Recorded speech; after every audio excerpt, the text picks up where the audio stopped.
Bien, écoutez, bonjour et bienvenue, vous êtes chez Oasis Voyage et aujourd'hui c'est un jour de fête parce que Maud Séjournant, qui voyage dans le monde entier, est aujourd'hui à l'agence Oasis. Alors, je suis ravi de t'accueillir, Maud, bonjour. Bonjour. Maud, pour la petite histoire, ça a été l'une des premières intervenantes de notoriété que j'ai appelée quand j'ai créé Oasis Voyage. Et nous avons commencé à collaborer ensemble, je crois que c'était en 2009, d'un voyage initiatique à Bali. Nous avons fait une croisière dauphin, on a des projets fabuleux que Maud va vous dévoiler. Et pourquoi j'ai eu envie de travailler avec Maud, c'est que je trouve que c'est une grande professionnelle. Tu es une grande professionnelle dans ta façon de travailler. Quand on est organisateur, on voit les coulisses et moi je suis vraiment très à l'aise avec toi. C'est bien cadré, c'est bien clair, on sait où est le sol.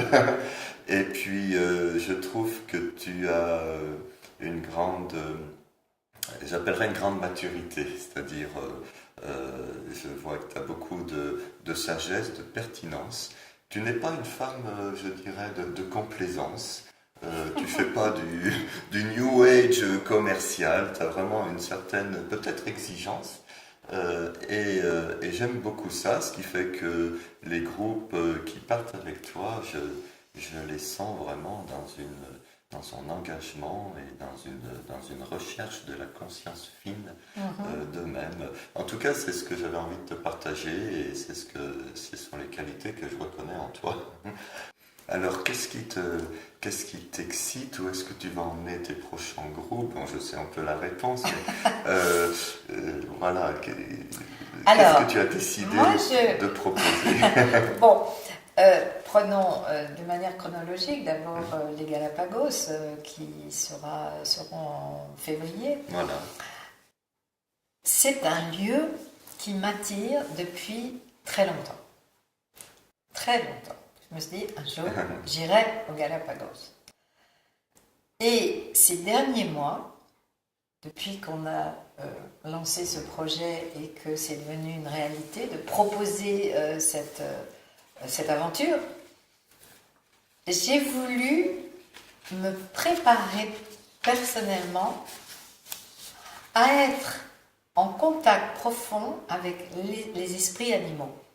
Je ne peux pas dire que je sois une néophyte totale dans ce domaine, puisque ça fait des années que je propose des rencontres avec son animal totem, que je travaille, j'ai fait des ateliers, des stages autour de ce thème, parce que pour moi, l'animal totem, c'est pas les animaux qui sont à l'extérieur, qu'on peut voir aux zoos sur des images, c'est la partie vivante, incarnée, charnelle de nous-mêmes.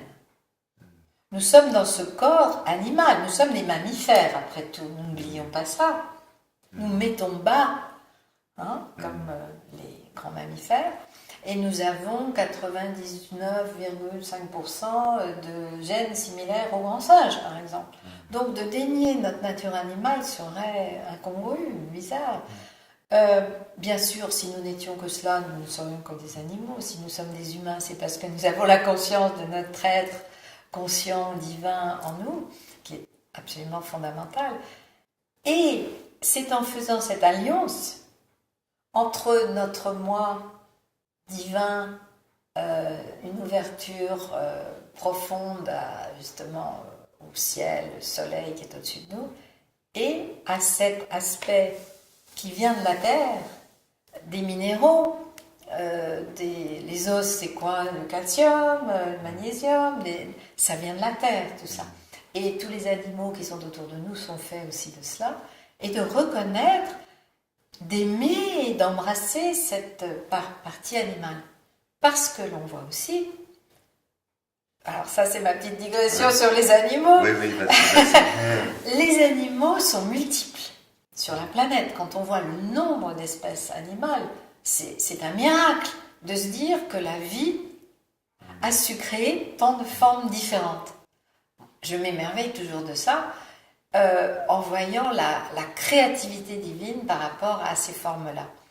Et en voyant justement toutes ces formes, nous pouvons avoir un miroir de nous-mêmes et de nos dons, de nos qualités différentes les uns des autres. Nous sommes tous des humains, mais nous ne ressemblons pas. Nous avons chacun des caractères, des styles, etc. Et il y en a qui se sentent plus attirés vers les félins, qui sentent toute cette nature, d'autres qui voient l'aigle, d'autres qui voient l'éléphant, ou un petit animal genre écureuil, comme est leur esprit, etc. Donc, c'est la possibilité pour nous de contacter notre être profond incarné. Voilà. Oui.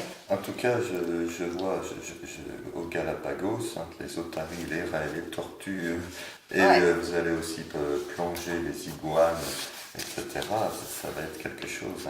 Je me souviens de cette méditation guidée que tu avais fait avec le groupe à Bali sur l'animal totem, et j'avais été...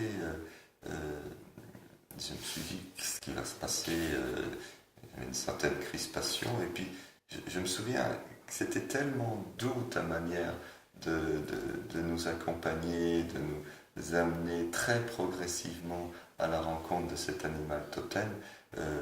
J'en garde un très délicat souvenir, et du coup ça fait une expérience très très profonde. C'est pas quelque chose comme c'est vraiment quelque chose que l'on va chercher qui habite à après, qui reste avec nous. Ouais. Oui.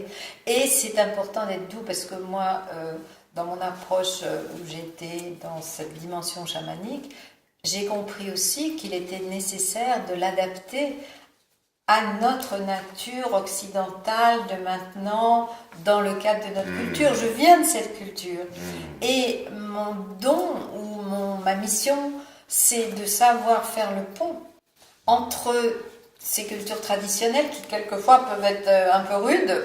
Je ne trouve pas toujours facile pour les êtres un petit peu polissés quelquefois que nous sommes dans notre culture, et de faire ce pont et de l'adapter à qui nous sommes maintenant pour pouvoir utiliser l'essence de ces traditions, mais à notre manière.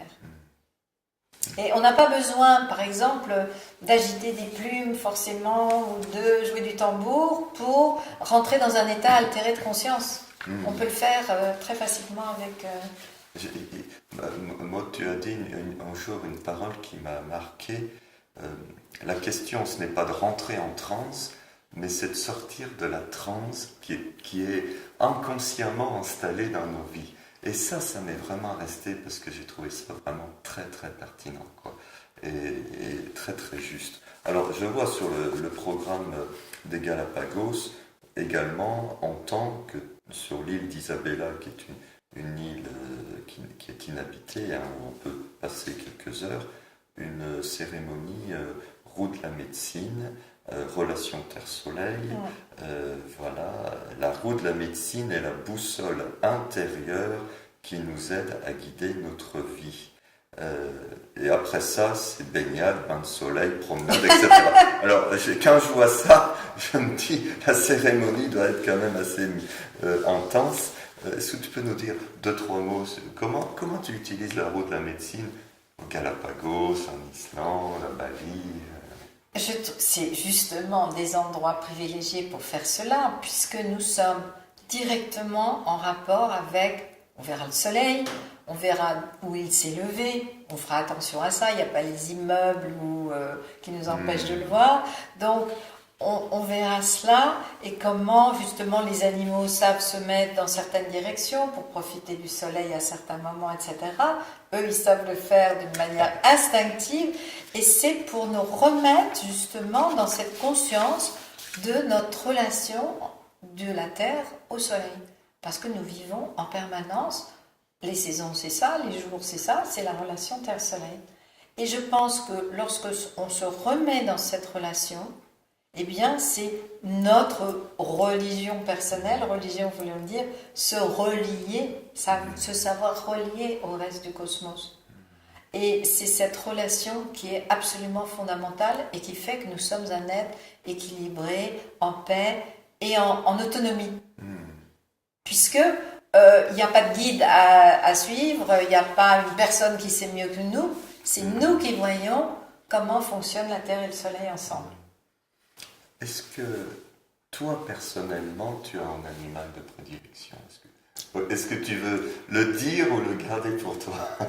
Alors, c'est très personnel. oui, c'est très personnel. Il y en a qui me connaissent bien, qui ont à peu près deviné celui qui était prédominant, mais je ne le dis pas. Parce que je dis toujours dans mes stages, sacré et secret vient de la même origine. Et pour moi, c'est très sacré, c'est très important, c'est une relation intime, profonde, et je la garde pour moi. Ça me touche beaucoup parce que ce qui me plaît en toi, moi j'aime dire que Maud nous invite à une spiritualité sobre. Dans mon terme, c'est qu'effectivement, il peut y avoir en certaines folklore ou extériorisation, et je trouve que la dimension spirituelle, c'est la plus intime, la plus intime, et on peut parler de beaucoup de choses. Je trouve que même parfois, ça peut être plus facile de parler de sexualité ou d'argent que finalement de parler de notre propre spiritualité, c'est-à-dire de notre propre lien intérieur avec la vie. Et c'est assez... je trouve que tu fais un métier très particulier. Comment amener chacun dans son temple sacré et secret, dont on sait qu'on ne peut pas expliquer cette voix, on peut pas... Il n'y a pas de mots, il n'y a pas de... Il faut un talent particulier. Non. Je ne sers que de lien entre justement les éléments qui vont être autour de nous au cours du voyage, dans des endroits spéciaux, uniques, comme par exemple les Galapagos. Pour moi, l'idée d'être en contact avec des animaux qui n'ont pratiquement jamais vu les humains, puisque encore jusqu'à 1930, il n'y avait pas d'habitants là-bas. Il y a eu quelques habitants qui sont venus, enfin on parlera de toute cette histoire pendant le voyage, mais donc ils n'ont pas peur.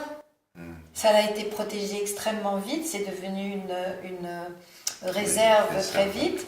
Donc, où peut-on être dans le monde avec des animaux sauvages qui restent à côté de nous, avec, en nous laissant être là, sans cette réaction de peur. Il y a tellement de peur dans notre monde que de voir des animaux sans peur nous évoque, est-ce que moi aussi je peux vivre sans peur? Et oui, et il s'agit de cela. Oui. Alors, ce voyage aura lieu du 7 au 18 février. C'est un petit groupe, il reste encore quelques places si vous voulez nous y rejoindre. Voilà, tu as encore... Oui, juste de dire que je me suis préparée, et je continue de me préparer. Je me suis préparée pour ce voyage en allant faire un grand voyage dans la nature, et ma gageure, mon challenge, c'était de photographier ou filmer des animaux sauvages, toute seule, avec ma petite caméra, comme ça, de par mon intention. C'est-à-dire que je me suis préparée, je préparerai les gens du groupe, du cercle, pour qu'ils puissent se mettre dans cet état intérieur, pour appeler, pour qu'on devienne des magnets, des aimants, en quelque sorte, qu'on soit dans un mode d'ouverture et d'attraction des animaux. Et je l'ai prouvé, je crois, en prenant ces photos que j'ai mises sur mon blog, des photos d'animaux. Et je vais même te dire que il y a des animaux que je voulais voir avant, que je n'avais jamais vus.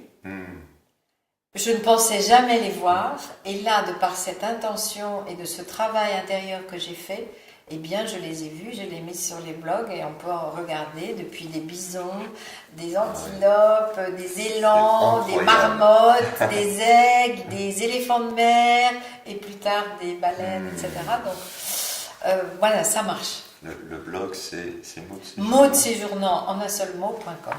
Et mode séjournant, on me dit, est-ce que ça prend en T ou en D? Je dis, mode séjournant avec en T comme Toltec. Voilà. Et quand on pense à ça, on ne se pose plus la question. Ouais. Alors, et moi, je voudrais merci. dire de ta aussi fidélité. que Oasis a toujours organisé de manière absolument parfaite et impeccable les groupes et que je ne me suis pas du tout inquiétée de quoi que ce soit, ce qui était un cadeau pour moi, pour me mettre encore plus à la disposition des personnes. Donc je pense que c'est quelque chose que l'on fait ensemble pour que le confort et l'apprentissage de chacun soient au maximum. Et tout ce qui a été avion, chambre, hôtel, déplacement, les guides locaux, ça a toujours été absolument impeccable. Donc merci. Je te remercie. Je partage les remerciements avec mon équipe. Puisque tu as rencontré Lucie qui s'occupe des Galapagos, Marion qui s'occupe de l'Islande, Twinny qui s'est occupée de Bali et des dauphins. Et voilà, j'ai une super équipe et je m'en réjouis. C'est vrai. Merci, merci beaucoup d'être passé nous rendre visite et voilà, et à bientôt. À bientôt.